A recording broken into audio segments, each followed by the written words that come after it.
ময়মনসিংহে শীতকালীন সবজিতে বাজার সয়লাভ হলেও দাম বেশি হওয়ায় ক্রেতাদের মাঝে রয়েছে ক্ষোভ। তবে আগের চেয়ে দাম কিছুটা কমেছে বলে জানিয়েছেন বিক্রেতারা। ক্রেতা বিক্রেতাদের পাল্টাপাল্টি অভিযোগে নিয়মিত বাজার মনিটরিং দাবি সাধারণ মানুষের। রুবায়েত বাপ্পির প্রতিবেদন, জানাচ্ছেন তাহসিন তারিন।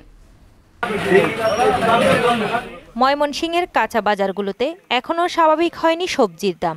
বাজারে নতুন সাদা আলু খুচরায় বিক্রি হচ্ছে ৮০ থেকে ৯০ টাকা কেজিতে, আর লাল আলু ১২০ টাকা কেজি, শিম ৮০ থেকে ৯০ টাকা কেজি, বেগুন প্রকার ভেদে ৬০ থেকে ৮০ টাকা কেজি। এছাড়াও বিভিন্ন শাকের দামও কিছুটা বেশি। শীতের এই সময়ে সবজির দাম কম থাকার কথা থাকলেও বাড়তি দামে সবজি কেনায় ক্রেতাদের মাঝে ক্ষোভ রয়েছে। মোটামুটি সব জিনিসের দাম বাড়তি, কমলে জনগণের সবকিছুই খেতে পারতো আর কি।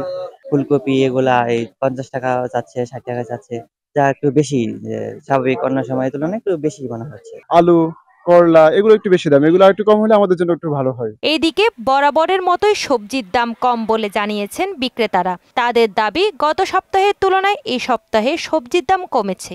বাজারে সরবরাহ বাড়লে দাম আরো কমবে বলেও জানান বিক্রেতারা। আর লাল আলু দেশিটা হইতেছে আপনার ১২০ এর চেয়ে ১১০, ১২০। এরপরে সামনের সপ্তাহ মনে হয় আর দাম কমে যাবে সবজি। এটা আমদানির উপরে আপনার আমদানি যত হবে একটু আমদানি হলে একটু কমবে, পুরোপুরি আমদানি হয় না এখানে। গত সপ্তাহে একটু আরো বেশি ছিল, কিছুটা কমছে।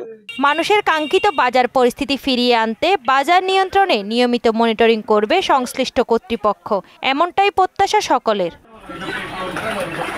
তাহসিন তারিন, মোহনা সংবাদ।